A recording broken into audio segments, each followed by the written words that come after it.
Welcome to a sunny evening in the studio. Thank you very much for joining me, James. How are you? I'm really good, thanks. Thanks so much for having me as well. Oh, it's an absolute pleasure. Absolute pleasure. I must admit, I haven't had a chance to read your book yet, but it's in my Audible list.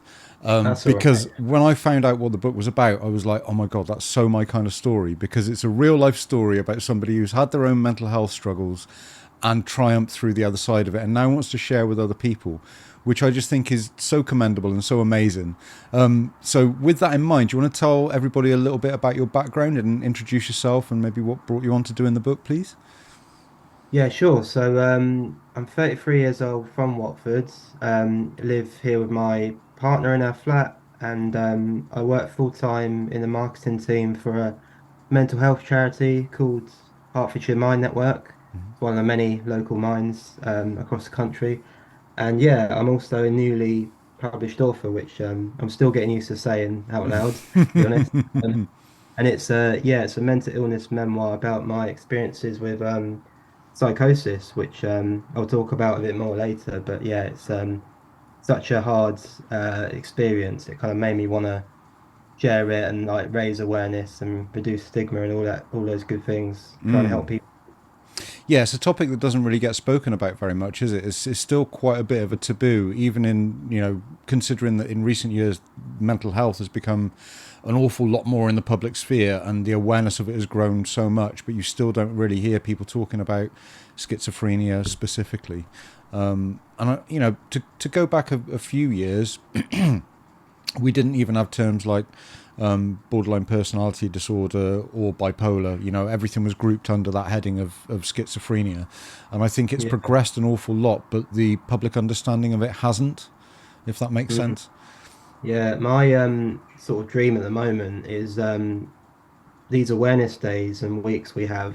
The most recent mental health awareness week in May, the theme was anxiety, and that's great. But my kind of hope is one day the theme will be psychosis or schizophrenia or bipolar or something which is less, known about by the average person. And that'd be another really good step forward. Yeah, yeah, I couldn't agree more. I think it's the same with all of the mental health awareness stuff. It's the more it gets spoken about, the more it gets normalized, the more people understand about it, and the easier it is for everyone to deal with, not just the people suffering. But I think it's really important to acknowledge the people around people who are suffering, people who have to deal with mental health on a daily basis when it's not actually their mental health. I think we start raising awareness. It makes everybody's lives much easier. Yeah, Definitely. definitely. Yeah, my case, like it definitely impacted my friends and family and colleagues and everything.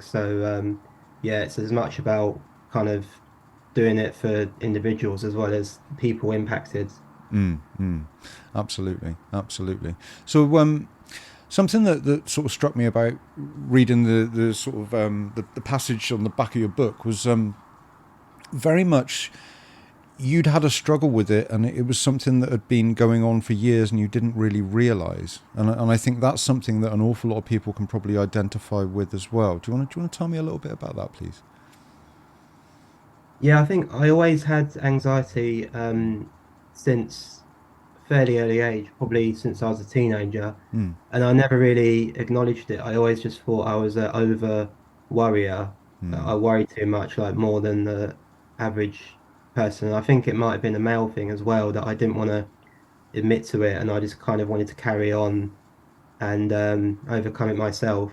And yeah, I kind of went through my early to mid 20s okay, and then I was in a past relationship that was um breaking down and failing, and that was the breaking up with that relationship was the trigger that led to the psychosis. So it was kind of the anxiety became mainly stress and a lack of sleep as well. Those were kind of the nasty mix that kind of finally made me like be in real trouble and like needs a lot of help.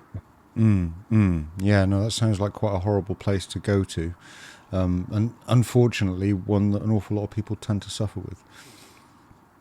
And I Yeah. think that Anxiety, when it's not caught early, can quite easily manifest into something that's an awful lot more difficult to manage and deal with in later life.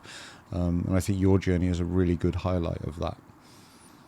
Thank you. Yeah, I think it applies to a lot of conditions where the sooner they're diagnosed and treated, Mm. the potentially shorter the recovery and the kind of less impacts it will have. It's all about like the early intervention. Mm, mm. Absolutely, I couldn't agree more. I'm a big supporter of early intervention, and for the very reasons that you just highlighted. I think there's an awful lot more work we could be doing in mental health in schools with young people to identify and catch things before they manifest into something that's an awful lot more difficult for them to deal with in later life, and also to educate everybody as well, because knowledge is power, right? Yeah, definitely. I know for a fact it's like more part of the curriculum now, but when I was at school, it was like barely spoken about. And I hear Mm. things like kind of in recent years about, primary schools are starting to do little things like yoga and just like little um, things like in amongst the different subjects where you can kind of learn more about it. And it's good to sort of see it is going in the right direction and it's much more mainstream now. Absolutely, and there's in the recent years there's been mindfulness has seen quite a in excuse me, I'll put my teeth in. Mindfulness has been brought into a lot of schools for kids to understand and see and experience from a younger age, and that's then something which, learning to connect with your breath and take stillness and space for yourself. And a little bit of time is just such a powerful action on its own. So I'm really pleased that's come into the school curriculum. Yeah, because it's a life skill essentially, and I think the earlier you learn it, the better. Like, 'cause when you're that age, you're a quicker learner and a better learner. So it's a good thing to start doing the sooner the better. Absolutely, absolutely. Yeah, no, your brain is naturally more pliable at a young age, so you take information in and process it a lot more efficiently, I guess, at that age. Yeah, I'm really interested to find out a little bit more about what made you want to write the book. Was it just the idea of wanting to help other people? Did you feel like your story was one that really needed to be told? What was the driver for you to want to get that out? Yeah, that was part of it. Like you're quite accurate with that. So I used to be really, so after my first psychosis, I was really ashamed, embarrassed, didn't want to talk about it, like wanted to bury it deep and forget Mm, about it. But then my mum read a memoir of someone who'd been sectioned 3 times and okay. had bipolar and persuaded me to read it. I wasn't keen initially, but it was one of those when I started, I couldn't put it down just because it was like reading my own thoughts Yeah. in someone else's words. And I've never like read and resonated and related to something so much in my life up until that point. And that kind of gave me like a realization that it's not just me that's been through this, like it's more common than I think. And I started searching on the internet more about it and I discovered blogs like on the Mime website, for example. And that kind of gave me the eureka moment that I wanted to start opening up and sharing. So I started blogging. Um, First blog I did for mine was like really well received, and I got loads of like nice feedback from it. And I sort of caught the writing bug after that. I kind of Okay. through blogging, I discovered another author who had written a memoir, and I discovered the publisher I'm with now. Um, And I kind of thought another little sort of light bulb moment, maybe I've got enough content in my head, like experience and memories to write a full-on book. And then it kind of went from there. It became like my little side projects that I dipped in and out of for the next few years. And it's nice to finally get over the line this year. Absolutely, yeah. I'm wondering as well, was that the thing that sort of drove you into wanting to work for Mind too? In a way, yeah, when I discovered them and when I read their blogs and realized they're a massive national charity, I thought, oh, they must have a marketing team as well, what I do. Um, I went for a few interviews with the national charity and then didn't get it, but I thought hopefully one day I end up working in mental health, and I worked for two different charities, Mm, like in related roles, and that enabled me to get the experience so that when where I am now, when they were advertising for the vacancy, I was able to move across. So it's a nice kind of match in terms of like it's what I studied at uni plus my lived experience, that what I'm most passionate about. So it's worked out really well. it's almost like it was a role that was made for you, right?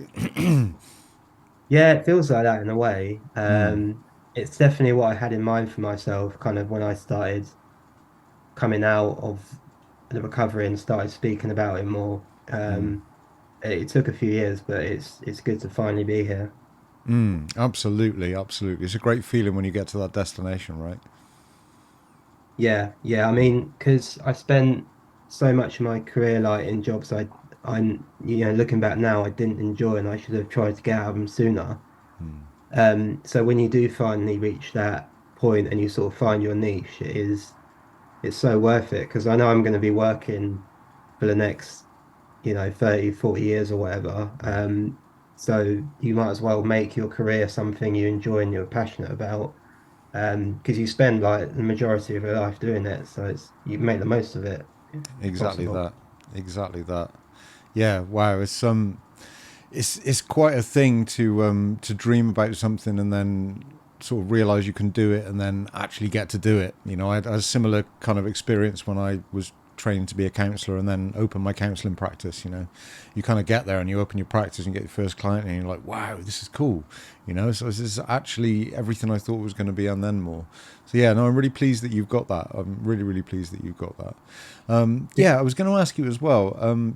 Touching on something that you mentioned just now about the struggle and about not wanting to talk about it when you went into that or when you were experiencing that first psychosis. And I think that's something that us as men is particularly a very, very poignant thing to talk about because it's not that easy for men to talk. And how do you get men to talk when they don't want to talk? And all this kind of these questions are being asked an awful lot at the moment. There's a lot of men's mental health charities doing work for talking groups and therapies and all this different kind of things. And I think actually, you know, a story like yours, a real life story about somebody, a man who's been through this and is now talking about it, is a real big answer to that question. Because if people can read your book and get a flavour of what you went through and then think, my God, if that guy's been through all of this, I can deal with this little bit of mental health problem that I've got, you know? And I think that's a really powerful message to send to people. yeah. I think like as human beings, we crave like storytelling and human connection, and when you find the stories out there that you can kind of relate to and resonate with, that's what's going to kind of inspire you and give you hope more than anything else.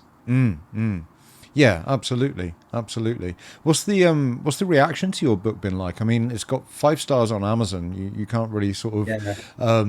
you can't complain too much about that. But I wonder what the reaction to you've had. Have you had people reach out to you? Have you kind of spoken to people who've read it and had feedback? What's that been like? Yeah, massively. That was kind of happening already when I started blogging, and I kind of got messages from people I knew, but also that I didn't know on social media. And it's been similar with the book. Like, I've been really pleased with the feedback and the reviews because when you're writing it, you kind of a part of you thinks it might be good, but you're not really. Well, I wasn't really convinced it was going to be good until people that didn't know me well were giving it the positive reviews. So you have a bit of like imposter syndrome, I guess. And it's really wonderful because it really sort of justifies all the hours, excuse me, I put into it, and it kind of confirms the reason for doing it was like it was a good decision, and so yeah, it's definitely and it's also led to a lot of nice things like a lot of podcast opportunities like this, but also like public speaking type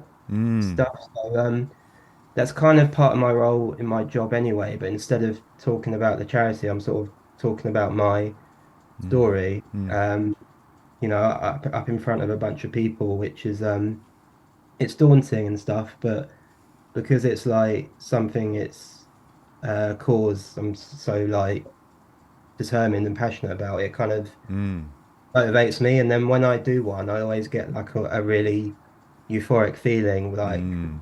or kind of thanking you and saying it was good. It gives you, I don't know, it gives me such a high, if that makes sense. Yeah, it makes perfect sense. Makes perfect sense. I was just thinking then about the kind of irony of somebody who used to seriously suffer with anxiety, then standing up on stage and talking to a bunch of people about having suffered with anxiety. You know, Yeah, it's quite it's wild when you think about it that way, isn't it? What was that experience like for you? Was that like an anxious experience, or had you really conquered the anxiety by the time you got to that point? What was that like? what the public speaking Yeah, type yeah, stuff. they're getting up and talking to people about it. Yeah, yeah. It was almost like at the start of my career, almost like a kind of a weakness or a limitation. I remember doing it for an old job and I just didn't have any kind of uh, feelings about the content in terms of like I wanted it was like I had to do it because my it was my job, whereas now it's like I really want to present and it's it means so much more and it's so like close to my heart, so I feel kind of more able to do it. And I have noticed actually it's had a good effect with work. I remember a few weeks ago now I did like a kind of talk in front of some people, and I remember sitting there feeling almost no nervousness, and like comparing it to like the same time last year where I'd kind of have more feeling like in my stomach and more like, I don't know, sweating and stuff like that. Whereas now I was driving back from it thinking like I had almost none of that and it was really natural. So, and it's nice because when you're relieved of that, you can kind of think more clearly and it makes it just a more easier, more like um positive, enjoyable process. Absolutely, and you probably come across as being more connected with the audience and more into what you're doing as well, which is, in turn for somebody who's doing public speaking, a powerful thing to possess. You Yeah, engage people much more that way, I find. I try and share as early as possible, even if it's a work presentation. I try and say, I introduce myself and say, oh, I've got a mental illness called schizoaffective disorder. And then I crack on with my slides. And I think the audience, because I've said that, they realize that I'm like in it for the right reasons. It's like if I was presenting about an animal charity and I had pets of my own, it's like the same, it kind of links you to it, like, and it's really strong. Yeah, because you're already saying, I have lived experience of this, so this is what I'm going to talk about. What I'm talking about comes from a real place. It's authentic. Yeah, You yeah, know, big. I think especially in a world of fakery that we live in, it's so important to have people who are authentic, and they tend to shine out and stand out from the rest of the crowd. So yeah, I think that's amazing that you've gone ahead and done that. I really do. Thank you. Yeah, no worries, no worries. So yeah, I guess we should probably tell everybody what your book's called, right? We probably should have done that at the start of the podcast. Have you got a copy there you want to show everyone? Yeah, that'd be Who I've fantastic. learned to carry on with me like at all times. So Absolutely. There we go. yeah, it's called Befriending My Brain. And this is actually the first like podcast I've been on since the audiobook came out as well. Oh wow, fantastic. And yeah, so it's about a week ago it got added to Audible. So it can be accessed on that app or through Amazon, which is really nice. Spent hours recording it. It Did was quite you record it yourself? Yeah, my friend who I play football with, luckily, offered because he's got like the equipment, the knowledge, like the software and stuff. So if it wasn't for him, it probably wouldn't have happened because I was looking at local studios and they're charging like a lot of money per hour to use it, and it just wouldn't have been practical. No, So no, it's not. No, that's fantastic, and I'm glad you've read it yourself as well. I always, as a listener, because I drive a lot, so I tend to listen rather than read. As a listener, I always much rather hear a book written by the author that's been read by the author. I don't like listening to somebody else read another book. Same as I'm not really much of a fan of ghostwriters. Do you know what I mean? They've got their place for sure, but it's just in my own personal preference, I'd rather hear it from the horse's mouth. I think it means more to yeah, me as a listener that way. yeah, same. It's got about four or five other voices in there as well because it's people who I speak to in the book. Uh, voicing themselves. Two out of three of them do. And Mm. then my friend who helped me make it voiced because my doctor's notes are in the book. Mm. Okay. So he Yeah. was Yeah. like the voice of the doctor as well, Ah. which I think helps because I tried to kind of be animated as I can when I was reading it because I Mm. didn't want to sound flat and monotone the whole time. But I think different voices in Mm. an audiobook also kind of helps it um, just be better, be more like better to listen to. Yeah, it's that authentic thing, isn't it? You know, it really is. It's so important. I keep on going on about this at the moment because I'm finding it everywhere. You know, authenticity is just shining out of every corner at the moment. It's quite an experience to be honest with you. But yeah, I think I love the title of the book, Befriending My Brain. I mean, it just kind of says it all about the journey that you've been on. I mean, I guess in Mm. to break that down a little bit, that journey, it must have been part self-discovery, part awareness, part kind of work, you know, grafting away. But really, that what struck me about that is it's not just a sense of getting to know yourself, but it's a sense of getting to know yourself with a mental health condition.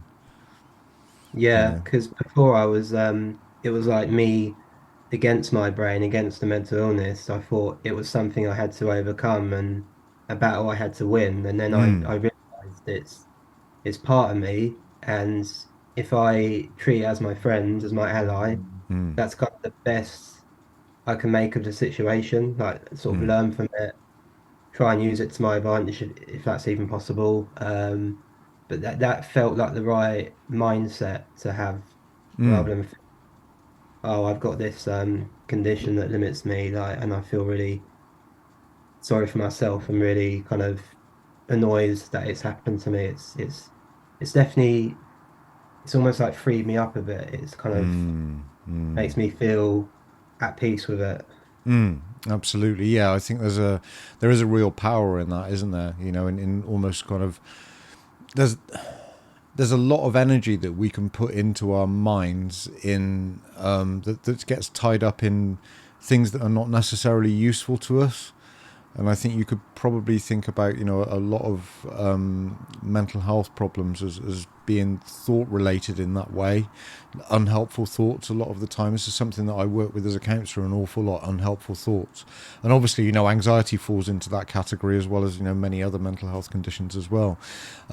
But I think it's kind of being able to unburden yourself from using that energy in on thoughts that aren't helpful to you and repurpose it into using it in a better way, if that makes sense.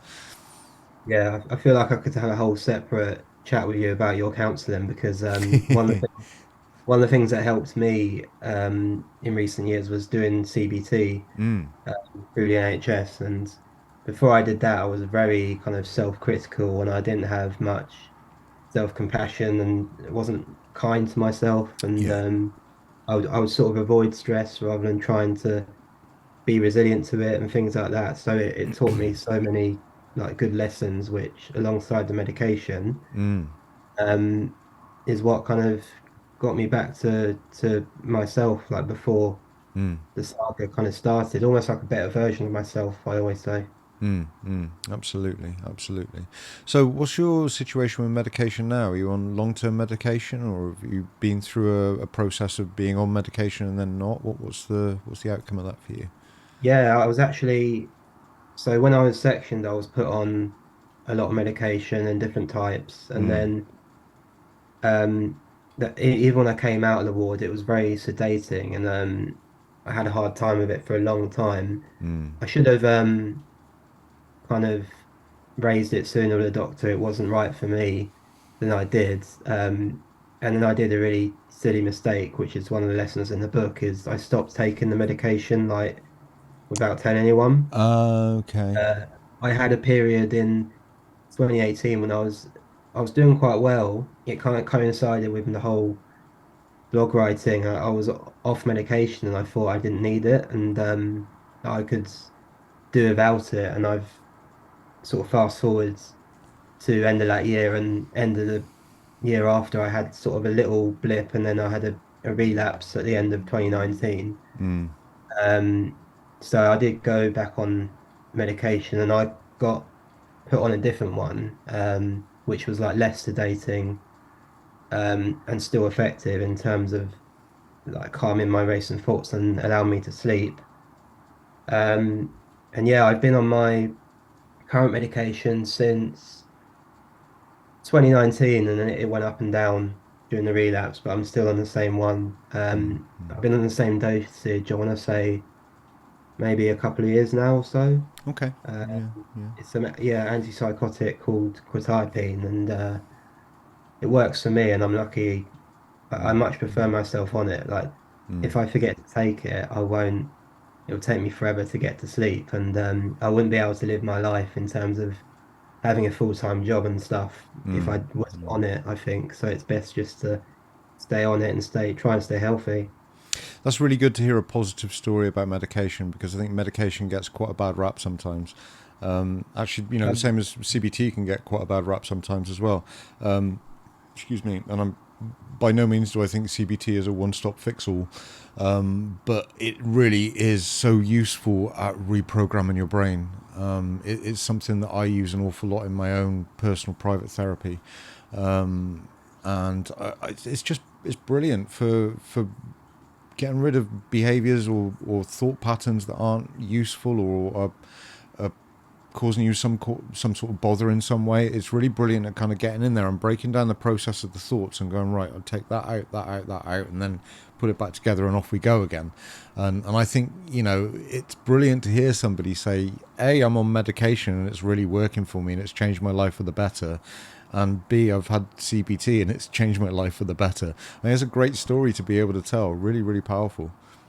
Thank you. Yeah, and I'm someone who used to be negative towards both of those things, believe it or not. I think because of my relationship, where we broke up, that caused the first episode. Before that, we were having counseling together, like relationship counseling, and I had a bad experience doing that, and I think we didn't get along with the therapist, but I think that gave me kind of a negative perception of therapy, which has now been turned around because my CBT therapist was so good.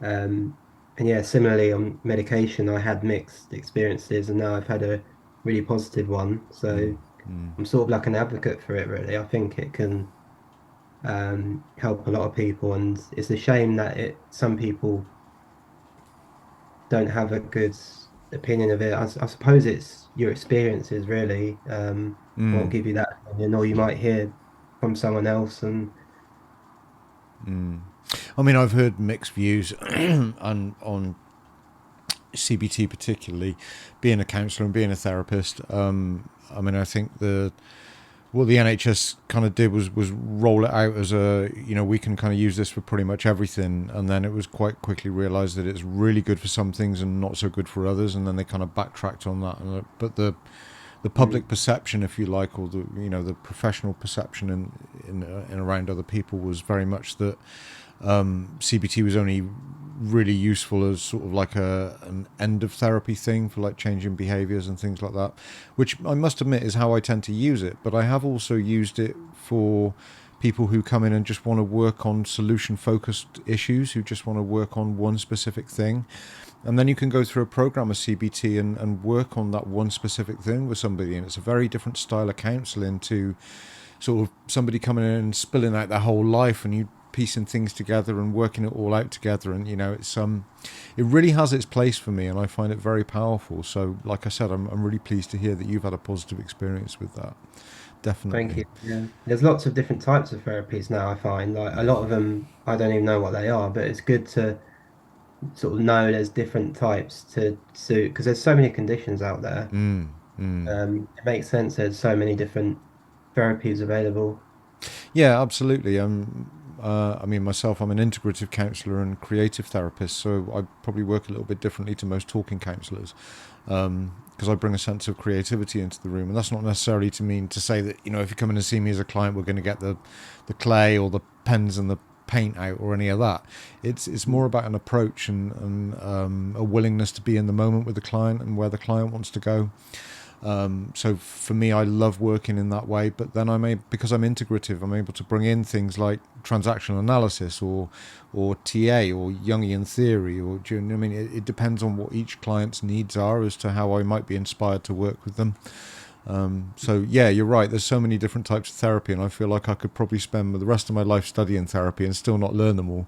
So for Yeah. me, it's great because it's like I'm like a kid in a sweet shop. It's like, right, what training do I want to do next? What workshop do I want to go and look at now? Or I love it. I really do. What book is there I can listen to now or read now to find out more about this topic? I think a really hot topic at the moment is EMDR. Have you come across that much? Um, is that electrode something? No, it's eye movement. Oh, Yeah, eye movement desensitizing and reprogramming. yeah, I believe that's come up. I don't know, have a good understanding of it, but it's not the first time I've heard that acronym. Yeah, it's one I'm quite keen to go and do some training in because it really interests me, particularly for working with trauma. Mm. It's very, very powerful at working with trauma. And I think there's so many people out there suffering with trauma that don't even realize they're suffering with trauma, same as there are, many mental health conditions. But the thing I like about EMDR is it is very, it's pretty instant at kind of getting in there and doing the work. I think that's one of the reasons why it's another modality that the NHS have got hold of and gone, this is really working, let's get that out to people. And it is proven to be amazing. So yeah, you're quite right. There's a ton of therapy out there, and for anybody looking for a counsellor, it can be really confusing sometimes. Really confusing. Yeah, I've heard all sorts. I think someone even told me there's like a virtual reality type therapy where if Not you're be like surprised. scared of going on the train or something in this virtual world, you're like going on the train, getting used to it for real life, which I think is pretty cool. That makes an awful lot of sense. I've done again going back to the kind of CBT style solution focused type stuff. The short term work with people. I've worked with people who are socially anxious in a kind of similar way, but just doing small challenges. But I love the idea of a virtual world. I'd never considered that before. That's actually quite interesting. Because you normally I would work with that in a way of like, well, if you're scared of going to the shops, then how about like day one we go to the garden gate, day two we go 3 steps down the pavement, day three we go to the end of the road, day four, by day seven we're in the shop buying something, and it's that little challenges every day. But the idea of being able to do that in a virtual world is somehow incredibly appealing, because I mean that in a lot of ways, that is where our lives are taking us, into the digital virtual world. I mean, everything is slowly becoming digitized.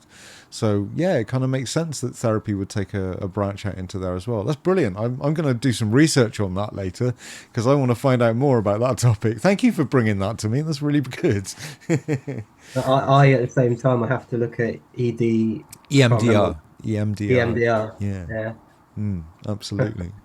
So, yeah, let's go back to the book for a minute, because I think this idea of kind of befriending your brain and having gone through that, two psychoses and a being sectioned, and the recovery from that as well. That's what I wanted to ask you about, the recovery side of that. Can you tell me a bit about that? Because that sounds like it's probably quite a fruitful part of the journey.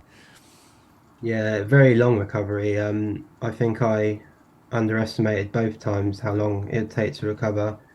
Because you get out of the ward and part of you thinks like that's it kind of thing, or the worst of it is over.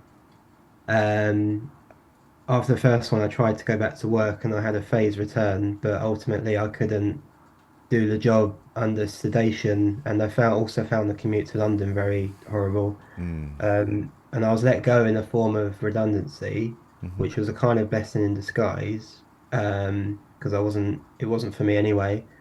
But then the 6 months of unemployment that followed, I got really, really depressed, and that was almost worse because I didn't have my sort of sense of purpose, and I was lucky when I finally at the end of it I did a temp job, but I started also volunteering, doing marketing, kind of what I wanted to do, but volunteering, and I was able to sort of build that um, to a career like through volunteering part time, full time, Um, and then the relapse, the recovery was, in some ways, it took me longer to get stable Mm. in the relapse compared to the first episode. I think partly I wasn't sectioned for the relapse, thankfully, but I went to a day centre instead. And it took them a while actually to get my medication right. They kept increasing what I was on.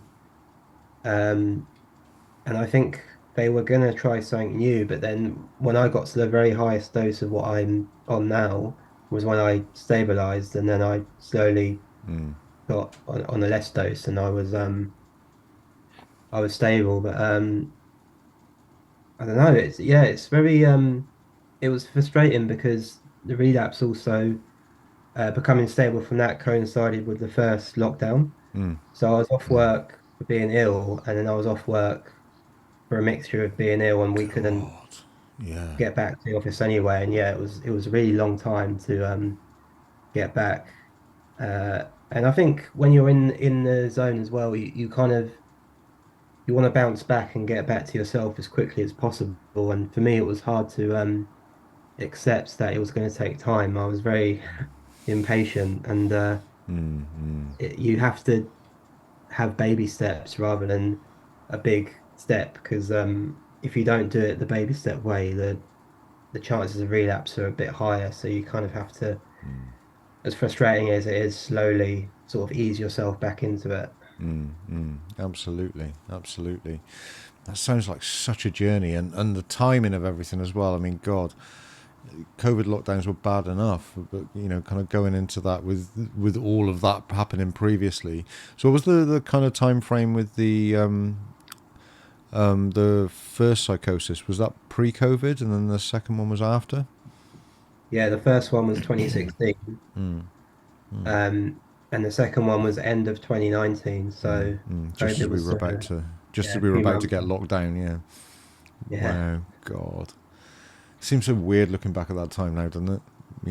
It seems like such a long time ago, but actually really doesn't at the same time. It was a very strange period of everybody's life, that one. It really was. But I'm guessing after that, things must have started to change for you. In terms of, at what point did you decide you wanted to write a book? it was actually 2018, just sort of after I started blogging, Mm. was when I first started doing the first chapters. And as I said earlier, it was something I kind of dipped in and out of. And I might spend a few weeks spending quite a few hours on it. And then I'd put it down and I wouldn't do any more on it for maybe months. It was just kind of as and when I felt up to it, but also I felt inspired to do it. And Mm. in a way, the relapse kind of provided more content Mm. inadvertently. Mm. Mm. So, yeah, I wasn't writing a book, and I thought I need to have more mental illness to write more. It was just how it happened. Um, It wasn't a deliberate search for more material. no, I didn't have writer's block and then purposely get ill. God, that would be a commitment to the cause, wouldn't it? Hey. I mean, anyone who's been through it will tell you, like, I'd rather not be a published author than and have like avoided the illness sort of thing. Um, yeah, there's a few sort of things that have worked out from it. Like I discovered a way to get like a free gym membership because they got funding for mental illness sufferers to provide them with free membership. And I always say I'd rather pay for it and not be mentally ill, sort of thing. Yeah, absolutely, absolutely. Yeah, I think it's one thing to have an experience of something to be able to share with people, but then you could quite easily say, well, look, I probably quite easily do without that experience in my life and not have this to share with you and be just as happy. But it doesn't change where you've been, what you've got, and where you are now. And I think what you've Yeah, done with what you've been through is amazing, is absolutely thank amazing. you. We need more people like you to tell real stories like this because I think it's just, I mean, yeah, wow. two Yeah. psychoses, and I'm a bit blown away by the timing of everything with COVID, and thinking actually your journey to recovery must have started during lockdown, and that's not the most ideal time to be going on a journey of recovery. What was Mm. that like? Because obviously services are locked down, you couldn't physically go to appointments. Was everything online? Yeah, I think by the time that lockdown came around, I wasn't seeing um, my care coordinator as often because I was becoming better. But I think I had more phone calls with him and more kind of virtual meetings. And rather than them come to my house, it was like going for a walk together, like a socially distanced walk. Mm, mm, Um, And then, yeah, it was hard for me actually because a lot of my hobbies and things that keep me well, like playing football, going to the cinema, they were all off. Like you couldn't well, that's do, what I was. This was going to be my next question to you. Was yeah, what did you do other than having the sort of mental health coach around you, or having a mental health mentor or friends that you can talk to or anything like that? Because there's quite often, this is something that I've been delving into myself more and more recently after having an embodiment therapist on a few weeks ago, is that sense of embodiment and mental health. We have we feel something up here, we also feel it in here. It's a real duality thing going on there. So that was going to be my next question to you: is what did you do to aid your recovery in terms of doing mm. something with your body? Yeah. I think I threw myself into writing the book and also doing some volunteering where I could. Mm. I remember taking the mick because I think we had like it was a rule where we could only go out for an hour's walk, and I was out for longer, just trying to exercise and yeah, going. I got quite into my running actually. Mm. Mm. Um, and yeah, when I was at home, I think I did what a lot of people did, which was kind of where I'd watch more films and series and and play video games and just kind of try and keep myself busy because I've Mm. always been a kind of a person who like I can sit still, but I like to be busy all the time and I get called a cage lion because I don't like being inside too much. I like going outside as You're probably much a as I bit like me then, mate. You don't do being ill very well at all. yeah. Being Yeah, sick and not being able to move and having to lie in bed is like my worst nightmare. yeah, same. Yeah. So I just try to make the most of the situation, really, like we were all trying to do. Absolutely, absolutely. Yeah, I think that's really important. And I don't know what you think about this as well, but that sense of doing something physical when you have a mental illness. The more people I speak to about having a mental illness and ask them, what do you do to yourself to keep yourself happy and healthy? What do you do to manage the weather pattern on the inside on a bad day? And the vast, overwhelming majority of people come back with something physical. For Yeah. me, I love playing golf. So if I'm feeling stressed out or anxious, I'll go stand on the driving range and smash a bucket of golf balls.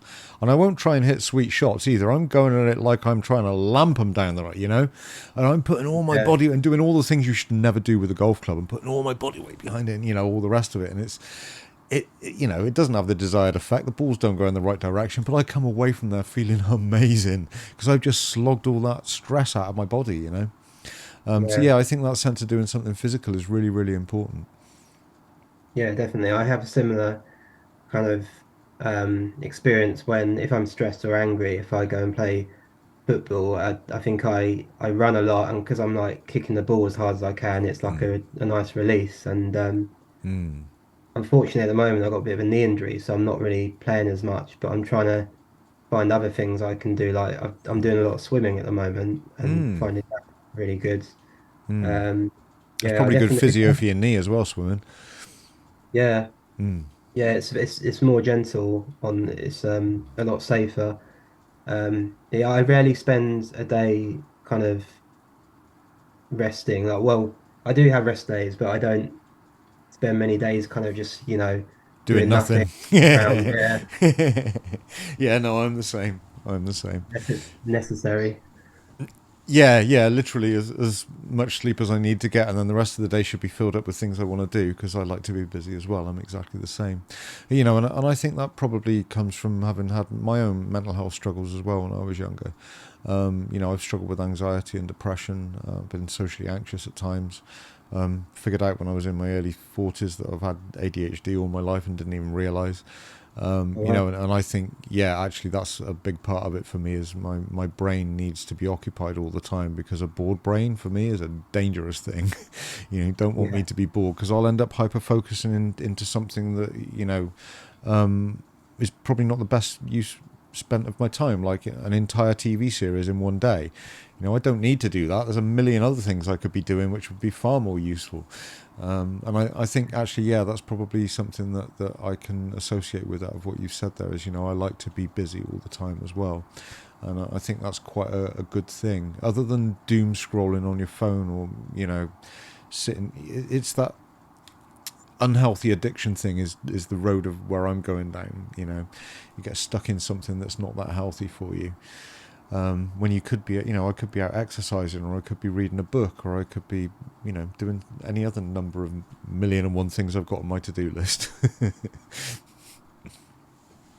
But yeah, fantastic. I think the other thing I wanted to ask you about as well is what's your what were your thoughts on psychosis before you experienced it, and what are your thoughts on it now, having been through it? To be honest, before experiencing it, I had no idea what it was. I'd never heard of it really. Mm.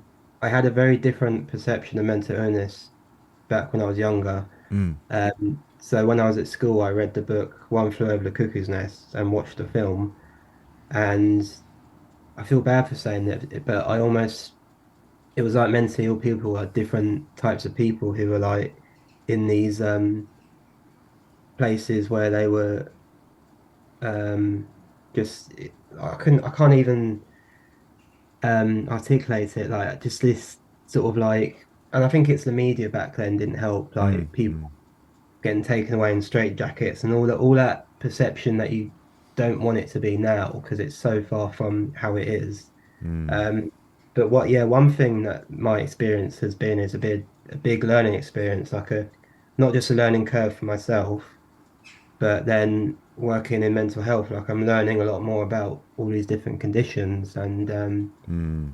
really good because it really helps to understand people and explain things. And it's funny when you look back on different parts of your life and you can kind of realize it more. Like example is a couple of times I was on a holiday with friends and I was like quite sleep deprived and maybe behaving a bit more manic. And the older me thinks like that was like maybe a tiny bit like if I didn't sleep when I got home, heading towards being psychotic. And Mm. Mm. it's funny that you have that hindsight. And yeah, so like to answer your question, it's very different to Mm. how Mm. it was before and after. It's complete polar opposite. Mm, absolutely. Yeah, there must have been a lot of coming to terms of things actually on going through that journey for you. Probably some start moments of realization as well, which is, I don't want to pull too much out of the book and ruin it for people. I'm kind of trying to ask you about your journey without ruining the That's all story because I right. don't want everyone to get into it through a podcast and not go and listen or buy the book. Yeah, is there anything else you want to add about your journey? Anything else you think that's been sort of remarkable that you want to talk about? Because yeah, I'm interested to know what your experience of this has been. Like I said, without tearing your book out live on the air. It's fine. I think we've covered it all, to be honest. I have little like um piece of paper that I always keep that has like sort of bullet points in my story that in case I ever get lost, I can just like have a look at it and go get back on track. But It's a good idea. yeah, I think it's pretty much covered it all. And I'm similar. I try and talk about things on these podcasts and stuff that aren't in the book Mm, because mm, I don't want to just be talking about the same thing. And I think it works quite well because whoever's hosting or interviews you always has a different question to what you've been asked, and it's good because it really makes you think. I was really interested to find out who you are and kind of what led you on this journey to writing this book, because it sounded like a, the read on the back just enticed me in straight away, and I was like, right, that's going on my Audible list straight Oh, that's off. good. So yeah, I naturally wanted to speak to you and find out what it was all about. I think I've had a really good understanding of what you've been through, and just like, my God, what a journey. What a Thank you. journey. I wish more people who've been through something like you've been through would stand up and start writing about it and talking about it and letting other people know, because like, we started off talking about at the start of this podcast, it's it's a world where mental health awareness is on the rise, but the awareness of conditions is not being publicized very well. Even though Mm. there's new conditions being uncovered every year, there's new ones being added into the book. I can't remember the name of it now, but Yeah. there's new mental health conditions diagnoses being made every year, but they're not being publicly explained, so people have no idea about what it is. Yeah, there are more and more Mm, people I think coming forward, and it helps like because I follow my publisher on social media and I see like their latest, you know, out soon or out now, like mm, this memoir about this, and I think that's really good to see. There's more and more people kind of seeing it as a way they can share their story. It's nice to pass it on because I read.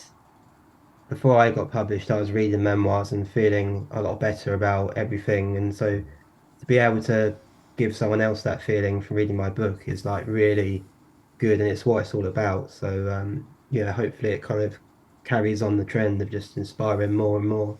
I hope so. I hope so. Any plans to write a second book at all? Yeah, I started writing poems last year Oh, and not fantastic. for yeah, so I've been keeping them in a Word document. I'm hoping it'll be able to one day be like a poetry book, and they're all kind of mental health themed poems. So I've released a couple. Like I've entered a few in a competition, and then I got one was in like an online magazine, and one's in the Mind membership magazine coming up. I think it's next month that comes out. Oh, cool. So Cool. yeah, so that's really good. So I'm trying to sort of put them out there a little bit, but not give them all away No, because no, don't do that. Don't do that. Good God, no. yeah, hoping to go back to the publisher and kind of be able to sell it to them on the back of the sales of the first one, which I still don't have a complete picture of at the moment until next month. So yeah, fingers crossed there'll be a second. I'm really hoping there will be. Absolutely. I mean, you should probably tell everybody that your book is currently on offer on Amazon at the moment. I believe it's on a discount. I Yeah, looked earlier on, so yeah, everybody wants a copy of James's book. Get on Amazon and go and buy it now, and get yourself a discount and get a bargain. thank you very much. Yeah, it's a bit cheaper than what it was when it first came out. And I think yeah, Amazon's probably still the cheapest um way to buy it, and it's easy because it's all in one place. The free versions, the ebook, Kindle, paperback, audiobook, it's all on Amazon, so that's really good. They make it so easy for us to part with our money, don't they? Yeah. They really do. Yeah, well, the chance of being told no. Do you fancy sharing one of your poems with us before we go? I'd really love to hear something that Uh, you've written poem wise. I'm fascinated yeah, by I'm just poems. Have you heard of a guy called Liam Kennedy, mental health warrior? He's a mental health poet, somebody who's been through his own journey with depression and many other mental health conditions as well. I'll hook you up with him on a link by yeah, you link could. afterwards, because I think you guys would probably get on. I've got him coming on the podcast in a couple of weeks. Actually, we've been in touch for a little while now. He's such a gem of a guy. He really is. He's one of those people who's been through utter shit, but is just beaming positivity at you. And yeah, I love people like that as well, because he's another guy who's been through his own little journey and has got a story to share and wants other people to realize, and wants to raise mental health awareness, and wants to support people and help. And I think it's fantastic. I really do. Mm. Yeah, I'll definitely be following him by the sounds of what you said Yeah, you should instantly. do. You should do. Yeah, I thought that might pique your interest. There's a few I got saved on my phone, and I've just picked out a shorter one because I thought it'd be just be easier to read a shorter Yeah, yeah. one. No, feel free. Please Um, do. the title of it is just No Sleep. I think, yeah, it's about when I've had a sleepless night when I've been ill. So it's every now and then. my sleep decides to flee, even after taking my daily pill pal. The mind keeps racing and won't let me be. I try every trick in the books to drift off, meditation, counting sheep, and chamomile tea. But sometimes you must just accept defeat. Then the next day decides, I will look after me. You may have lost the night, but you'll soon be back on top. Prioritize your self-care and sleep. That is my plea. So it's like a Yeah. rhyming one. Yeah. No, I like I don't that. think I I've like that. read that or kind of published that anywhere. So that's That's lovely. I really enjoyed that. I really enjoyed thank that. you. The thing I love about I, poetry is it's so. I mean, English language and descriptive words is just incredible, and that's why I love poetry because, particularly with mental health, it can be so descriptive in ways that you wouldn't have thought of before, and it can kind of yeah, almost draw you into like somebody else's world so quickly, and you get an understanding of their experience of something in a way that yeah, you generally don't if you're reading paragraphs of written stuff. yeah. It's all got its own place, hasn't it? But I love poetry for that thing alone. They're good because they're like the tip of the iceberg, and you can kind of interpret them in your own way. It's not as detailed as my book. It's like a sort of snippet, but you can read it, and it kind of gives you like, what does that mean? And you kind of start to think about it more, which is quite cool. Absolutely, absolutely. Listen, thank you very much for joining me today, James. I've really had so much fun with this conversation. It's been really lovely getting to know you, and I literally can't wait to read your book now. I'm always tempted to start reading it now and not finish the one I've done, but that's terrible discipline. I should never do that. Thank you so much. Thanks for having me on. It's a great podcast, and keep doing what you're doing because I think the more mental health podcasts there are, the better. Because yeah, they help a lot of people, including me, like find comfort and normalize it. So thanks again for having me Oh, very thanks so much. much. It's been an absolute pleasure, and you're welcome back anytime. Maybe when you've got your next book published, or you've Yeah, gone a bit further down the journey, you want to share some more stuff. Feel free. You're always more than welcome, mate. And we'll keep in touch as well because I've that's, really enjoyed this chat. that sounds brilliant. Yeah, definitely. Thank you. Awesome. Thanks very much, James. Take care. Cheers. You too. Cheers.